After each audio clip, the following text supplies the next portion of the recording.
Good afternoon, everybody, and thank you for being here. Appreciate the public for tuning in on their television or their radio or their computer, however they happen to be watching. I've got with me today, as usual, Dr. Alex Bu. He will be here to present some information in just a moment. We also have State Fire Marshal Butch Browning, who will be here to answer any questions you might have that pertain to what he's been doing with Open Safely. And that'll become more apparent in just a moment what we're talking about. And I know that everybody is anxious about today's announcement, so I'll try to get to it. After discussing the data with public health experts in the Department of Health, with epidemiologists and the Resilient Louisiana Commission, and really reviewing the data that we've been accumulating over the last couple of weeks, we will be moving to phase one on Friday, May the 15th. That is this Friday. And so we will be lifting the stay-at-home order. The next proclamation will likely be issued on Thursday, be effective Friday. And we intend to leave it in place for 21 days, which I think is June the 5th. And so the next time that we anticipate having an announcement like today will be on Monday, June the 1st. And obviously we won't know what that announcement looks like until we get there and have the most recent data to look at. Obviously, like all decisions, this one involved a lot of time and work. And I want to thank the folks at the Department of Health, especially Dr. Bu and his team. We wanted to make absolutely sure that we were following the CDC vetted plan that was issued by the White House Coronavirus Task Force and President Trump's phased approach to reopening the country.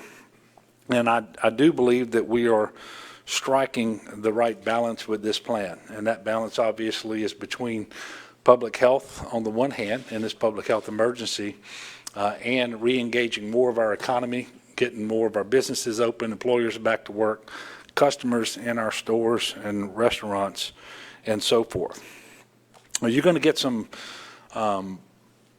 more data in just a moment that's broken down in different ways from Dr. Bu.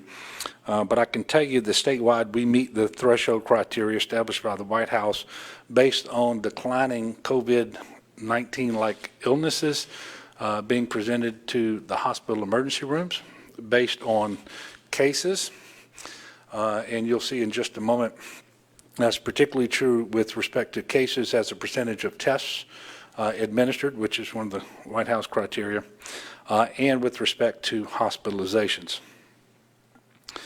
In addition, as we outlined on Friday, and this too is part of the President's plan, we now have more testing capacity in state, and in fact in the first week of May, the federal government fully met their commitment to resourcing the state with collection kits that will allow us to get to 200,000 tests per week.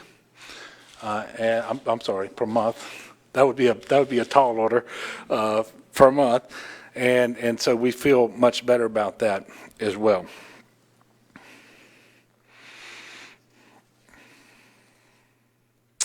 And that capacity that we have for testing and for contact tracing that will be in place by this Friday greatly exceeds that which was available to us a couple of weeks ago. The bottom line is the people of Louisiana have worked really hard since this public health emergency was first announced in order to slow the spread of COVID-19. And I am proud and I want to thank the people of Louisiana for doing that. They committed to and complied with the stay-at-home order, and had they not, we would not have seen the progress that we have been able to see. I also want to remind everybody that until Friday, the stay-home order is still in place. So as I mentioned, Dr. B is going to come up in just a moment, but I did want to explain a little bit more about what phase one will look like. And again, we're doing this on Monday so that we have an opportunity to answer questions throughout the week. The proclamation will be issued on Thursday, effective on Friday, and I'm encouraging people to read the proclamation itself because it will be a complete document that will give you links to different places that if you need to go see certain things, such as we will still have 3 categories of businesses in Louisiana. Those deemed essential by CISA, the Cybersecurity and Information Security Agency that works in the Department of Homeland Security at the national level, they're on their 3rd edition of what constitutes essential infrastructure. And we have embraced the full scope of those businesses that constitute essential infrastructure by CISA. They will continue to operate as they have without restrictions as to the number of persons that can be present and so forth, but they do have obligations, obviously, to employees and to customers with respect to public safety and social distancing, the use of PPE and so forth. Then you've got a second category of non-essential businesses. I'll get back to those in just a moment. And then you've got a third category, and those that are closed businesses. Now, there will be fewer of those, but there will still be business types that will be closed in Louisiana. For example, during phase 1, tattoo parlors, massage establishments, spas, amusement parks, children's museums, bars without LDH food permits, they will remain closed. In the second category, that's everything in between. So if you're not CISA, if you're not essential infrastructure under CISA and you're not one of the closed, you're in the middle, just like we had a middle before, but the middle is going to be larger because there will be more businesses that will be allowed to open, and they will include things like hair and nail salons, gyms and fitness centers. But there will be restrictions in place. Most notably, these businesses will operate with a maximum occupancy of 25% and must practice social distancing. And in fact, the 25%, that is so that we know that they can practice social distancing when they open. There should be enough square footage in the establishment so that individuals can stay 6 feet from one another. Further, employees interacting with or in close proximity to customers will have to wear a face mask or a face covering. As I mentioned, I expect that the proclamation that moves us into phase 1 and ends the stay-home order will last for 21 days through June the 5th. The next anticipated announcement will be on June the 1st. And I also want to note that as we made decisions about things like salons and gyms, we received input from the Resilient Louisiana Commission task forces, but also from the different trade associations about protective measures that they will put in place for the safety of their customers and their employees. And we fully expect that they will be cautious, as they have been all along, and that is why at this time I feel that it is safe to take this next step statewide and not doing it on a regional basis. I know that there are a lot of different business uses and building types out there, and we're aware that for some, the new guidance is not as simple to apply as it may be for others. And every business owner or faith leader should read the proclamation closely to understand how it applies to them when it is released later this week. And I would remind the business community about opensafely.la.gov. opensafely.la.gov. This is a resource that will provide additional guidance that will be more applicable to your business use and building type to help you to establish how many people you can have inside at a certain time. And once you register, you will be notified as guidance evolves. So as we move from one phase to the next and the guidance changes, you won't have to go looking for it. It will be sent to you once you register. If you're trying to understand what the 25% means, know that occupancy capacity is based upon gross square footage and the particular use of your building. But the 25%, generally speaking, is designed to allow 6 feet between people and 10 feet between tables. We're still going to encourage you to closely interact only with members of your household. And so if you were going out to eat at a restaurant and dining in, for example, you and your immediate household could sit at one table. But you need to be at least 10 feet from the next table so that you have 6 feet between people. And what you cannot do as a business or a church or something like that is say, well, if I'm limited to 25% of my occupancy, I'm just going to put them all in 25% of my square footage, because that doesn't work. And so that we're trying to do this as safely as we possibly can. The capacities do include customers and employees. Now, obviously, the square footage doesn't include outdoor or patio seating that many establishments have been utilizing over the last couple of weeks. So social distancing for outdoor and patio seating will continue to be required.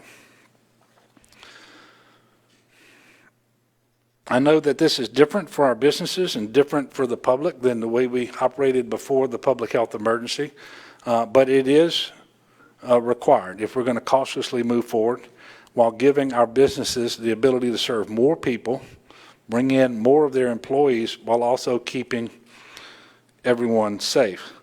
And again, the occupancy guideline is based on science, and it's in line with the White House guidance for phase 1 that calls for strict physical distancing protocols.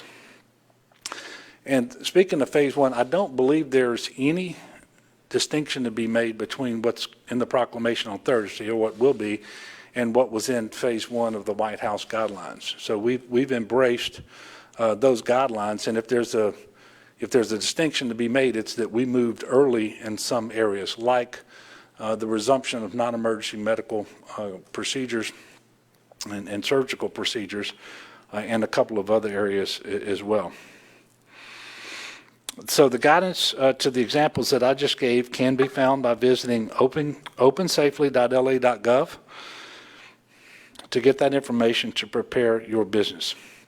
And I do want to make something very clear, because I think there's been some confusion about this. With the exception of gaming establishments, no church leader or business owner is required to register or to get approval on their plans in advance of May 15th in order to open. So you don't have to go there and register with the fire marshal on opensafely.la.gov in order to open. We're asking that you do so if you're a business, so that you can get more information sent to you automatically without you having to ask for it. As we look at the latest numbers, I would ask you to keep in mind that they're typically lower on Mondays because we're reporting testing that came in over the weekend. I also want to point out that we had an issue with the server on Friday, which is why I think we were late updating on Friday as well. And so the way that played out on Saturday, we had a larger number of tests and positive reported than we had over the previous several days, and we're fairly certain that about half of Friday's results were reported on Saturday. So if you just average those days out, you'll see that things are pretty level overall, and that issue has been resolved. So getting to today, we have a report of 215 new cases, and that was on a daily total of 4,958 tests. Those 215 cases bring us to a total of 31,815, and you can see that we updated today the number of people that are presumed recovered at 22,608. And so you've got about, 9,200 or so active cases among those around the state who tested positive. Now, again, these numbers do not include people who have never been tested. And there's a certain percentage of people out there with COVID-19 who are asymptomatic or mildly symptomatic, haven't been tested. And so the amount of COVID is certainly in addition to the cases that you see on the board in front of you.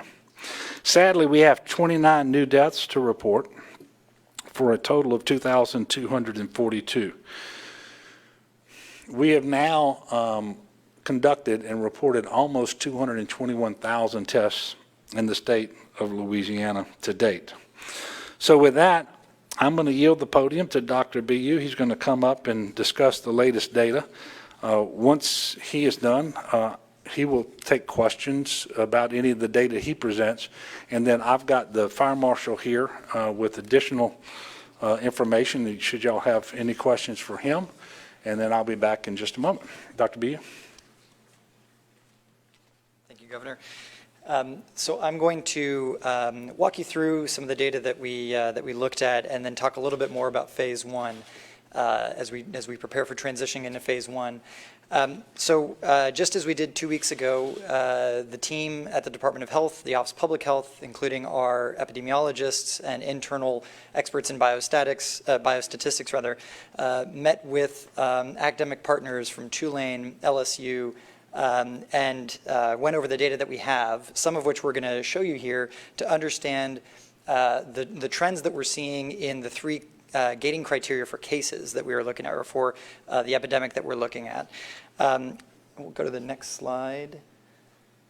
And so first wanted to just represent where we were on the 27th. This was the slide that we had shown to you, I think, on April 27th, after we had had the initial discussion.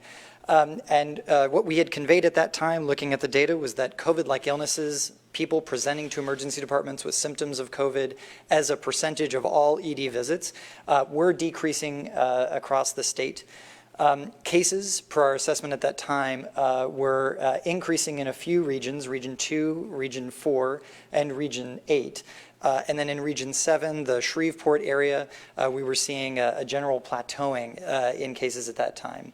And perhaps most concerning to us, we saw an increase in hospitalizations over time in Region 2, the Baton Rouge capital area, and Region 8 in the Monroe area, as well as plateauing in what we were seeing in hospitalizations rather than a decrease in the Southwest, in the area around Lake Charles in Region 5, as well as in Shreveport in Region 7. When we looked at the data 2 weeks later, what we see is generally improvement in trends. When we look at syndromic surveillance, so that COVID-like illnesses, we did note that in central Louisiana, the area around Alexandria and really covering Cenla, did seem to show a plateau in people presenting to emergency departments as a proportion of total emergency visits. However, overall, the syndromes or symptoms rather, were down for COVID-like illnesses across the state. Cases, here we saw only two regions, Region 6 and Region 8, so again, Cenla and the Monroe area, where we saw an increase in cases, just looking at actual cases reported and the epidemic curves, and I'll show you some examples of that in a moment, as well as a general plateauing at the state level overall, and specifically in Regions 2, the Baton Rouge area, and Region 9, the North Shore and Florida parishes. We'll talk a bit in a moment about why that could be, and we've talked previously, I think, in these press conferences and in other engagements about the fact that the last 2 weeks also coincides with an increase in testing overall in the state, and our assessment as we were looking at cases was definitely taking into context the increase in testing. I showed you some of those numbers on Friday, as well as the general decrease in the percent of positive cases per test performed, and I'll show you a graphic that kind of depicts that. But in general, what I'm saying is we did more testing, and fewer of the test results that came back were positive. So while we were seeing overall cases expand, we did think that some of that was a function of having more testing in the state. And along those lines, as we continue to have more testing, I would expect that to be the case in multiple regions. When we turn to hospitalizations, we did see that Region 2, where we had previously seen an increase, now is in a decreasing trajectory. And Region 5, the Southwest, where we had previously seen a plateau, has now also started to decrease. Region 8 continues to increase on its previous trajectory. And Region 7, where there had been sort of a plateau in hospitalizations, we see an increase. And I'll take you through some graphs to show you a little bit of what we're looking at on the next slide. This is a depiction of what we look at the state level. The top graph is depicting this percentage of COVID-like illness syndromic presentations to the emergency department as a proportion of total emergency department visits. You can see that certainly has a peak that comes up towards the beginning of April and then has been coming down statewide since that time. The middle chart is an epidemic curve. Here we're depicting the change in new cases being reported as an average, 3-day running average over time. And the colors really depict whether that change denotes an increase or a plateau from the previous day. So that's why you see colors shifting. The brown color showing that you're seeing an increase, you're seeing growth. The purple color meaning you're seeing essentially plateau. There's not a significant change in the number of new cases reported across those days. And then where you see that sort of light purple, maybe blue, depending on how you're seeing it, color in the middle, that's where we actually see a sustained decline. Now, I'll note that in addition to epidemic curves, we also look at total testing that's being performed. We look at the number of positive tests as a proportion of those total tests that are being performed. This is just one way to depict how we sort of look at cases at the state level. And here you can see that there's been this sort of undulating growth to plateau pattern most recently, again, in the context with a significant increase in the amount of testing statewide. Hospitalizations may be a little bit easier to interpret as a graph. This is the 3-day running average of total daily admissions to the hospital where somebody is admitted, I should say people in the hospital with a diagnosis of COVID-19. And as you can see that's been on relatively steady, albeit not steep decline over time.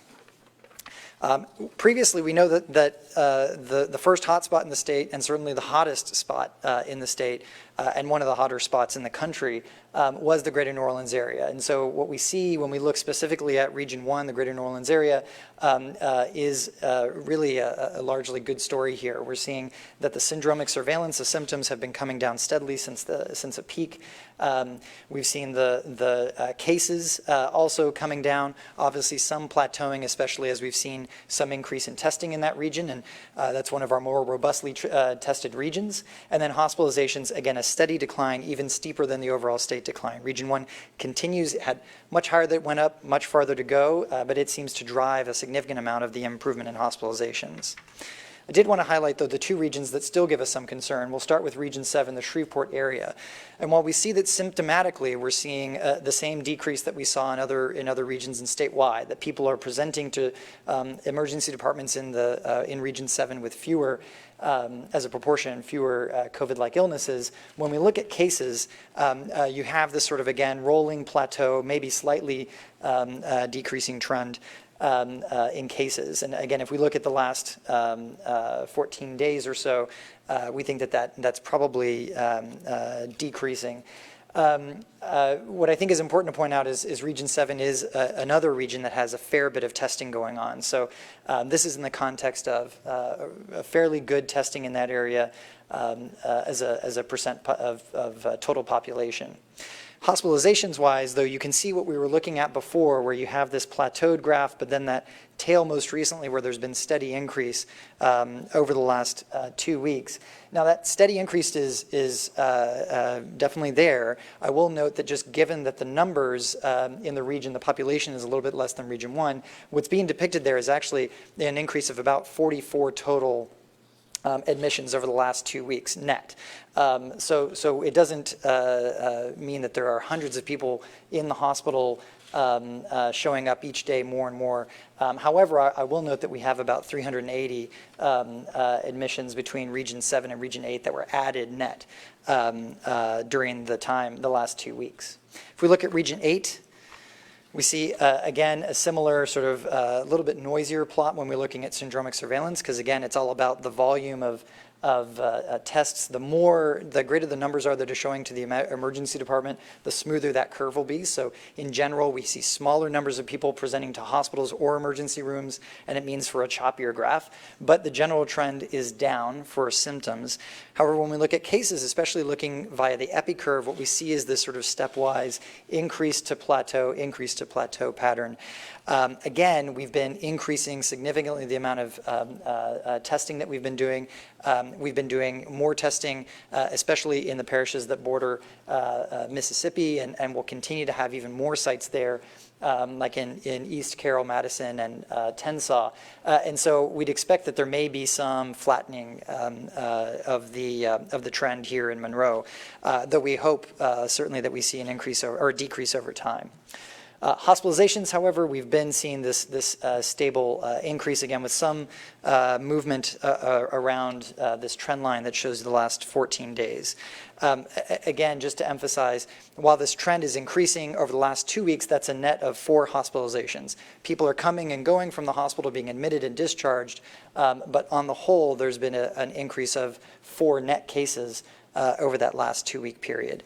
And so 4 hospitalizations net can be absorbed by the health system in the greater Monroe area, same as 44 being absorbed by the hospital system in Shreveport. But I think what I want to really sort of convey here is these are trends and we're watching them closely. And especially as now we're taking steps to relax restrictions, it's really incumbent on all of us, especially in these regions, to take seriously the opportunity to social distance, to wear a mask, to stay home if you're sick, and as we're going to see as we surge contact tracing into these areas, to work with us on abiding by an isolation or quarantine recommendation, and stay in your homes for that 14-day period as requested, because we don't want to see these numbers rise to crisis levels. So I'll move now to talking a little bit about phase 1. The governor already highlighted many of these. Oh, sorry, I skipped a slide. I promised that I was going to come back to this idea of percent positivity. So again, as we presented on Friday, we've been increasing the amount of testing going on statewide. And this was the same graph that I showed on Friday, where we've seen week to week there's been a significant increase in the amount of testing at a state level. The blue bars are the total testing going on. The orange bars are the positive values, the actual cases that are being reported out of that testing. And what you can see is while there's an upslope in the blue graphs, there's a downslope in the orange, meaning that the percent that's positive is coming down even as we increase testing. We don't depict here last week where we had over 39,000 tests done, and there the percent positive would also be lower. So that general trend makes us a little bit more comfortable about what we're seeing in the epidemic curves, where we're seeing these increases or plateaus in different regions. We have to take all of that into consideration and certainly encourage members of the press where they have questions to engage with the academic epidemiologists around our state who have a tremendous amount of information and knowledge and can give you the same assessment that we had when we looked at this data, which is it is complex.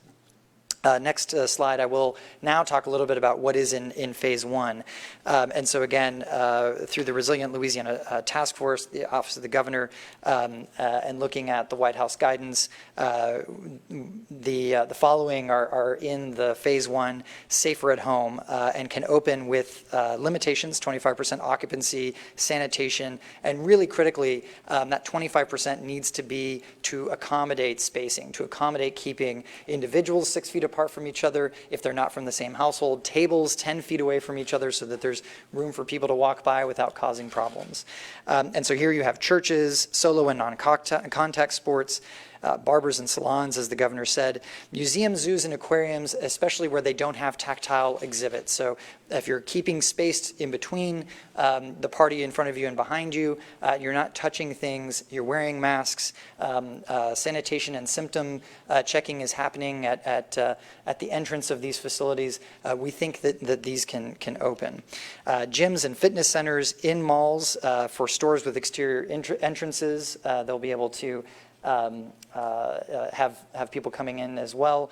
Restaurants, coffee shops, cafes, bars, breweries with an LDH food permit, with people seated at tables. There will not be standing allowed in these facilities. So the capacity will be managed by having to be at a table, and again, those tables need to be spaced. Theaters, casinos, video poker, and then racetracks, notably racetracks with no spectators. I do want to point out that though we are opening up these facilities on the next slide, I want to reemphasize that does not mean that everybody in the public should go out and enjoy these open businesses. We certainly want the businesses to reopen and to thrive, but we want to continue to message to the public that if you are in a high-risk group, if you are 65 or older, if you have significant underlying health concerns, the risk from COVID still remains, and you need to take measures to keep yourself safe, and certainly would recommend that they not go out, that they stay home at this point as well, because there's still a significant amount of COVID in the state, more than 9,000 active cases based on our estimate of the recovered as of today. And so the risk is still remaining there for COVID, and we want to make sure that those individuals at highest risk are taking control over keeping themselves safe, and their family members who are part of a household with those individuals should also be thoughtful about the risks that they take and then bring back to their home.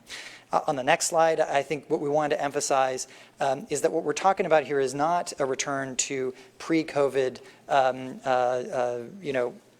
Louisiana. What we're talking about is a new normal. We're talking about wearing masks, encouraging each other to wear masks, because that's how we keep each other safe. It's not how I stay safe wearing a mask, it's how I do my part to keep you safe by wearing a mask. We want to make sure that people continue to monitor themselves. If you have symptoms, if you're ill, stay home. Contact your healthcare provider. Seek assistance. Don't go out and do unnecessary visits. Don't go visit a restaurant if you're symptomatic. We are going to do our part at the state level through contact tracing and testing, really increasing the opportunities for people to be tested in their communities, increasing our capacity to then leverage the contact tracing infrastructure we have to reach out to people who test positive, find out who might have been exposed, reach out to those people and encourage them to quarantine for 14 days. Our systems will only be as effective as the public complies with them and adheres to them.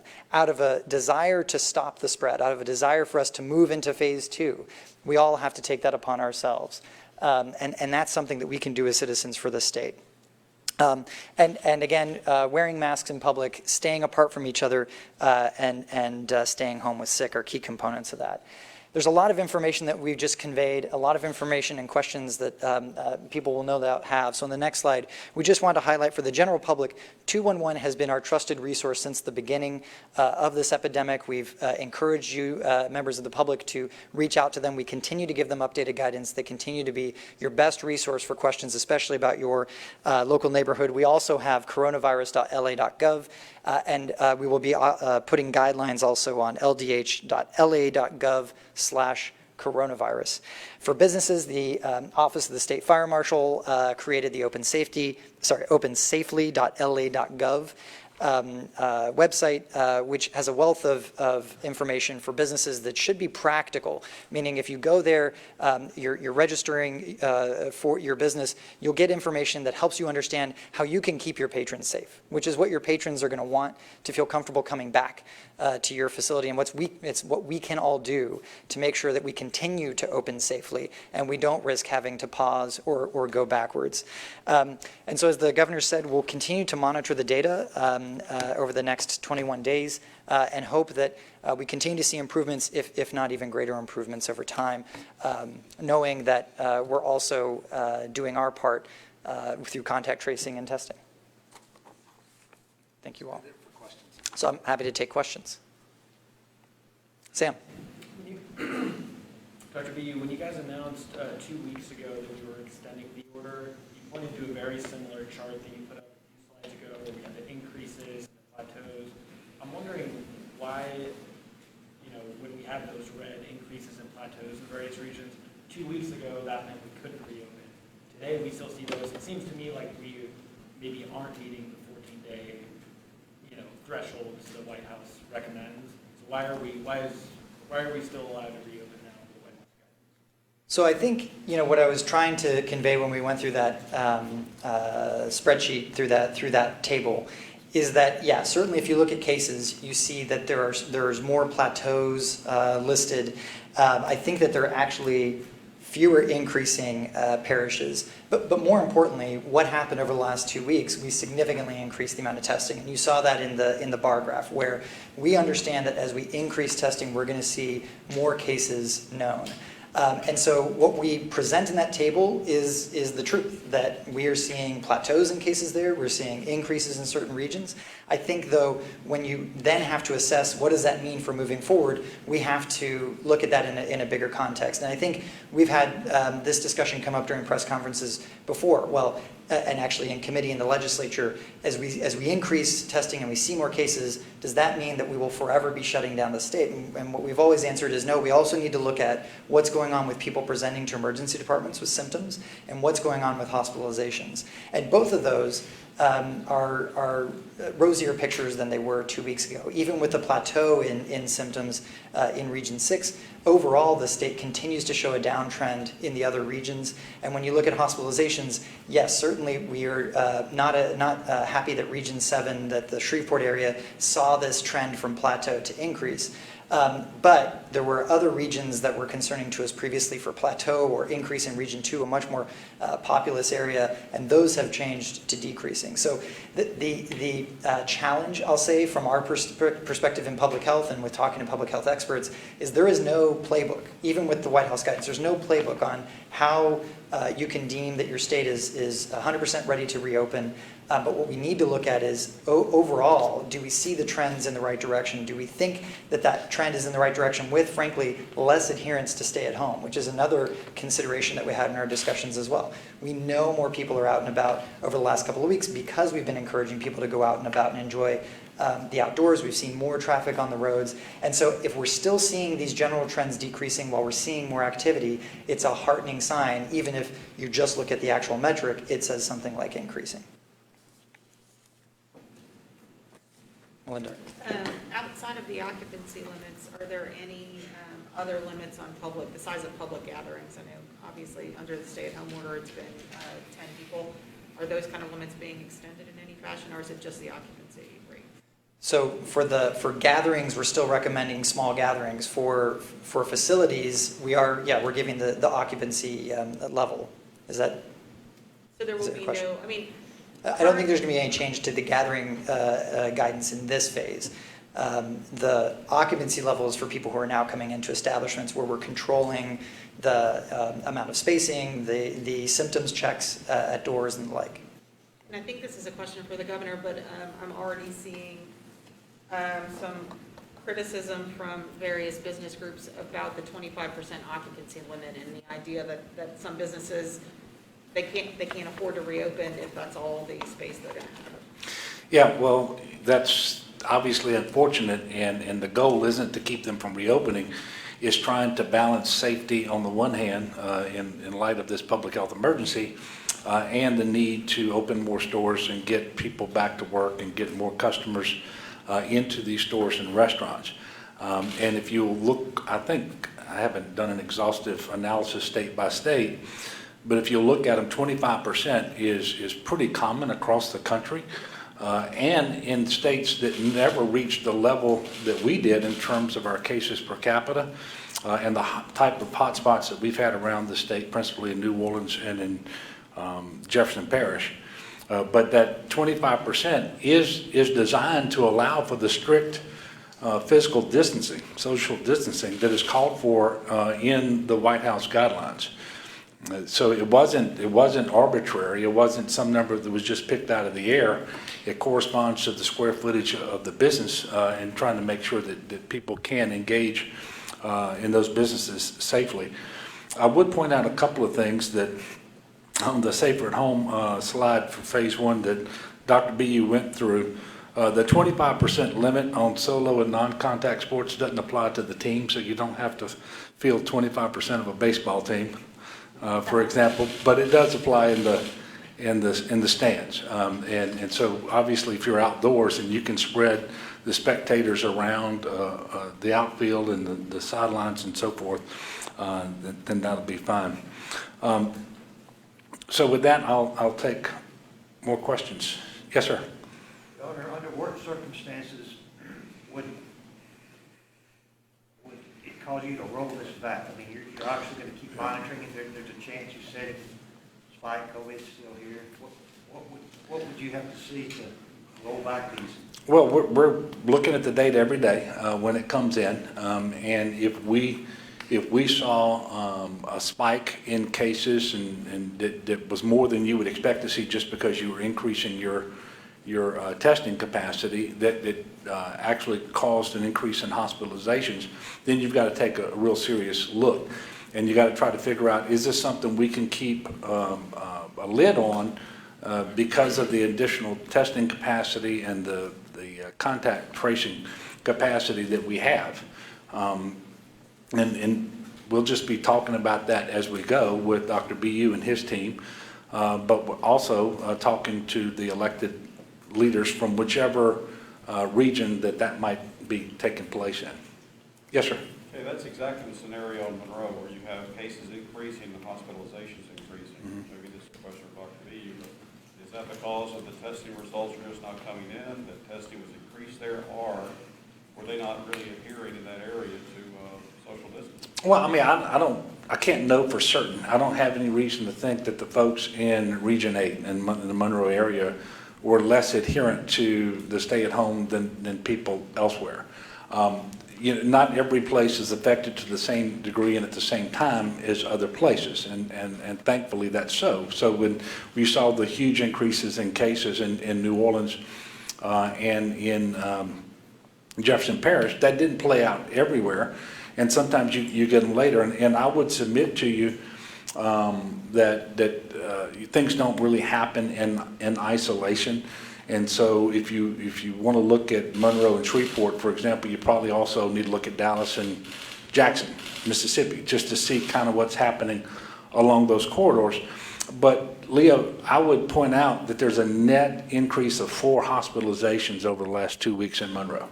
So when you so we showed it as an increase because that's where it graphs out, but it's a net of 4. With respect to cases, we believe that the cases are showing up because the testing is increasing. And by the way, we're going to greatly increase our testing capacity in Northeast Louisiana over the coming couple of weeks, especially in those rural Delta parishes that we have over there. Yes, sir. Going back to the spiking cases, you kind of talked about, depending on where they are, I know moving to this phase one, you talked about not wanting to do a regional approach.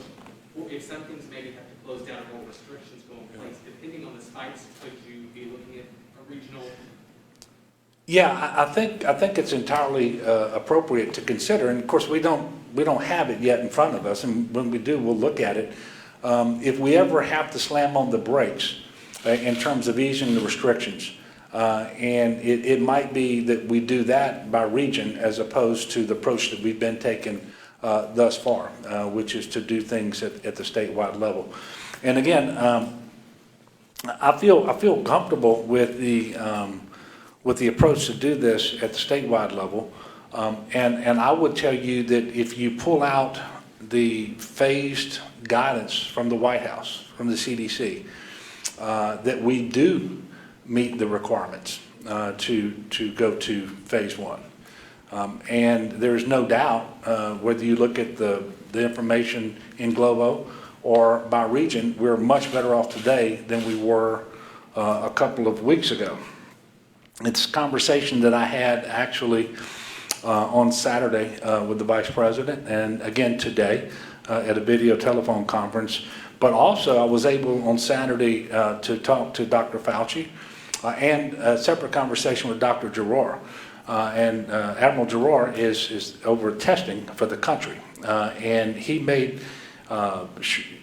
reaffirmed the absolute commitment that the federal government has to resource our testing plan to get to 200,000 tests per month for May and for June, and really going beyond that as well.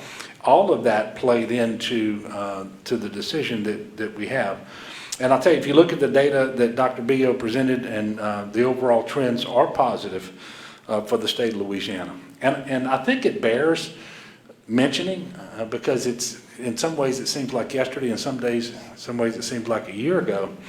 But it was just several weeks ago that we had the highest growth rate in cases in the country here, and really in the world, according to Dr. Wagner. We were number 2 in the U.S. in cases per capita. And clearly we had a hotspot that was unrivaled in the country, in Orleans and Jefferson Parish. Since April the 27th, the number of COVID patients in our hospitals is down by 373. The number of patients in our hospitals on ventilators with COVID down 105. And that said, I agree with Dr. Bu. We're not declaring victory. This is not mission accomplished. And we still have our eyes all over the state of Louisiana. We're going to be monitoring this very, very carefully. And we have particular interest in monitoring what's happening along the I-20 corridor between Shreveport and Bossier on the one hand and Monroe on the other in regions 7 and 8. That will be a particular focus, and I think, Dr. B, you mentioned this, of our testing efforts across that I-20 corridor, so we can monitor it very closely, and our contact tracing efforts. It's important that people understand, though, that while we're easing restrictions, and I just mentioned it, it's not mission accomplished. We're not declaring victory. There's still COVID out there, just like there is all over the country. And we really need people to wear that mask when they're out in public and they're dealing with people who are not part of their immediate household. We need them keeping that physical, social distancing of 6 feet away from others. We need to make sure that they're washing their hands frequently, soap and water. And if there's one thing that's critically important, it is that literally, even though I don't have a stay home order in effect come Friday, people who are vulnerable, this really shouldn't make much difference to them at all. If you're 65 or older, if you've got these chronic comorbid conditions like hypertension, diabetes, kidney disease, heart disease, obesity, you really need to be extremely careful and stay home unless you're doing something that really is essential. And I would just remind people that in addition to being safer at home, everybody still has their part to play. And I know this isn't easy, and I know it isn't comfortable wearing a mask, and I suspect as we get into June and July and August, and it's going to get really hot.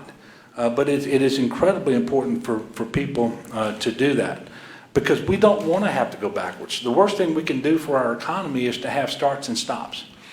But if we're going to open up more of our economy, get more people back to work, get more people in our stores and in our restaurants and so forth, we have to practice these things. Otherwise, we don't really have, and not just us in Louisiana, but this is key for the whole country. We don't have a whole lot of other tools in the toolbox in order to keep the case count down outside of the testing and the contact tracing. So we need people to do their part. And by the way, I think the people of Louisiana will do that. I'm reminded that of all the commandments that were given to us, Luke chapter 10, other than the most important one, loving the Lord with all your heart and so forth, is loving your neighbor as yourself. One of the ways you can love your neighbor as yourself is to wear that mask and protect your neighbor from yourself, because there is still a substantial number of people out there with COVID who don't know they have it. They don't know they have it because they're asymptomatic. An asymptomatic person, by definition, feels like they're healthy. So you can't say, I'm not going to wear a mask because I feel good today. That really defeats the purpose. And so I'm asking people to wear those masks. Got time for a couple more questions. Yes, sir. Governor, can you talk more specifically about what criteria we're going to have to meet to enter phase 2 on 5th or whatever the date is, and also what phase 2 might look like? For instance, if bars reopen, is it going to look a lot like what the White House Yeah. started with? Sam, I am not going to talk about what phase 2 may look like. It would be very consistent with what's in the White House plans. But there's only so much information we should put out on one day, and we're asking people to focus on phase 1 right now. And as we get closer to the decision on what phase 2, whether we're going to get to phase 2, then we'll start talking about phase 2. But the criteria remain the same. You just have to keep making the same progress. And when it comes to COVID-like illnesses being reported to the emergency rooms, cases, either as a raw number or as a percentage of tests, and hospitalization capacity. All of that has to be trending in a positive direction for 14 consecutive days. So the analysis looks very similar to what we just went through. And because you have to have 14 days worth of data to look at, it seems prudent to me to put this order in place for 21 days so we can collect the 14 days and then take a look I at it. guess I'm just wondering how you might define a rebound, because the White House says you want no evidence of a rebound. I don't know if you have specific Yeah. numbers you look at to. Well, first of all, we will continue, as we always have, with questions like that, to reach out to the CDC for their guidance and what it is that they might be looking for and how they would measure it and so forth. We will explain that when we get to it. I just don't feel the need to do it today, but we'll explain it when we get to it. Yes, ma'am. Does the modeling suggest what the spike in cases, what spike in cases you should expect based on moving into phase one? And what kinds of spikes are considered acceptable spikes in light of the fact that more businesses are reopening? Yeah, you know, I don't know that we've been told that if we go to phase one as the White House plan envisions it, as per the CDC guidance, we're going to see a spike in cases of this percentage over this period of time.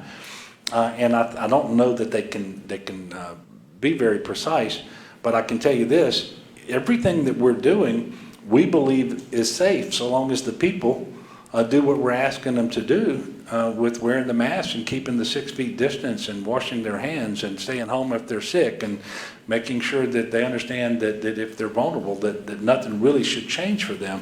You know, if people will do those things, if the employers will reopen their businesses and do so in a manner that's consistent with the guidance that they've gotten, we don't have to see a surge in cases at all. Now, I understand enough about human nature to know that not everybody's going to do what we're asking them to do. So the degree to which we're going to be successful will depend in large part on how many do it. We don't know, but I mean, every single time that I talk about this, I talk about the importance of doing these things that are CDC recommended, that are kind of common sense and that make a big difference as to whether we keep those cases down. But, you know, and Alex, I'll just ask you, in terms of what kind of the spikes we're expected to see because we go to phase one, I don't know if you've received any information from CDC or any other modelers out there as to what that would look like. Yeah, come on. Well, and I didn't necessarily mean from CDC. I mean, the state is running its own models. So I'm assuming you're building in the phase one expectations into the modeling to see what you are expecting in the long run. So our models that we've been operating in the department have not modeled what does it look like to open and have contact tracing. We had worked with Johns Hopkins, though, to look at those scenarios. And what they showed was really it's dependent on how effective the contact tracing is. Some of that is on the department. Can we get enough contact tracers out to reach people? Is the testing adequate to meet that demand? But again, a large component of it is how do people then react and respond to contact tracing? Are they helping us as we reach out, find people who could be exposed? Are they themselves adhering to isolating if they have COVID? Are they quarantining if they've been exposed to someone with COVID? What they modeled was looking at an example, a shining example of how effective that can be in that South Korea. And you know, we know that it'd be very challenging for us to be as effective as South Korea was in contact tracing. And so what we're looking at is how effective can we be?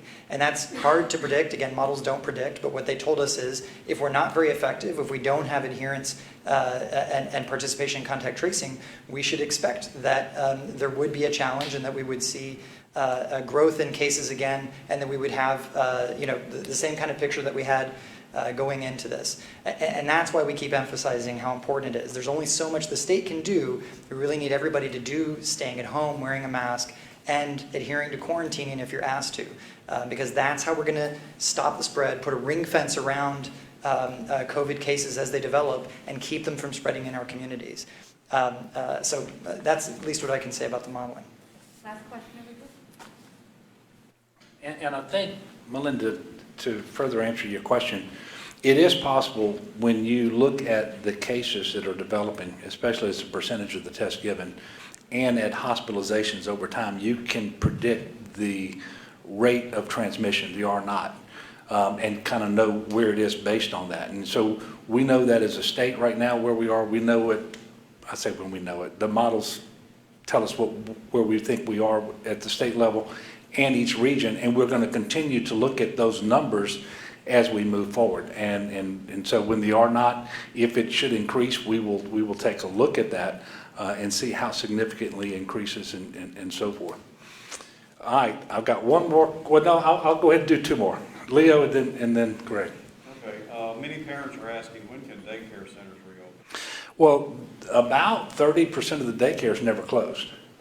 And so they will be reopening with guidelines as they are able to do it, coming through the Department of Education in partnership with the Department of Health. But I want to say the last report I got on this from Interim Superintendent Beth Sino, about 35% had never closed. Now they may have taken in fewer children and focused on the children of healthcare workers and that sort of thing, but about 35% never closed. Yes, sir, Greg. Governor, as you know, the REC accepted a forecast of $1 billion or more hole in the upcoming budget for the next year. Yeah. Are your expectations that the lawmakers pass a budget by June 1st? Or are you, there's been some talk of them moving past that special session, see if there's a federal rescue? What are your thoughts on that? Well, I don't think we're going to know anything more in the month of June than we're going to know in the month of May. And so I would hope that while we're here in a regular session, that we do the essential work that the legislature has to do, and part of that is passing a budget. And the number for next fiscal year, based on the LFO forecast, which is the one that was adopted, I think is $867 million. That is a very challenging number. Even with the CARES Act money that we have, even with the rainy day funds that will be available next year, and even with the FMAP enhancement that the federal government has given, and that's the percentage of the Medicaid program that the federal government will pay. So there's a 6.2% kicker there. So even with all of those things, it becomes a very challenging budget. But there's no reason at this point to believe we're going to know more in June than we know now. And so I would encourage them to pass a budget. And no matter what we do preparing for next fiscal year, I think it's a pretty good bet that we would be coming back in October after an REC meeting to make adjustments to the budget for the remainder of the fiscal year. But we do need to adopt a budget so that come July 1st, we can keep the government in operation across the state of Louisiana. But no doubt, it's a very challenging situation. And I do hope that something, either the Cassidy-Menendez bill or something like it will get passed. It's one of the things that we talked about today with the Vice President. We spent a lot of time on that. The governors all around the country. And he certainly expressed an openness to it, as did the Treasury Secretary, and thought that that might come into focus much more over the next couple of weeks. It would be very helpful if that happened. Look, thank y'all very much again for coming out. We're scheduled again for Wednesday. Is that right? Yes, 2:30. Wednesday at 2:30, right here. So appreciate y'all covering this, and I want to again tell the people of Louisiana how much I appreciate them. For the patience that they've shown, for the compliance with the stay-at-home order, to put us in position where we can enter phase one, and I think do so safely. But whether we get through phase one safely really depends on continued compliance with all of these mitigation measures. We are not back to life as we knew it before COVID-19. There is a new normal in place, and everybody has a role to play, and I'm asking that you play that role. It's extremely important if we're going to be successful and not have to go backwards in terms of putting more restrictions in place, which is the worst possible thing that we can do for our economy. It's the worst possible thing we can do for our workers and so forth. And so we are asking everybody to comply with the order. We're under the stay-at-home through the end of this current proclamation period, but on this Friday, May the 15th, we will move to phase one. Please make sure that if you've got questions that you get those questions answered this week, so that you can proceed on the 15th with the new order. God bless you, and thank you so much.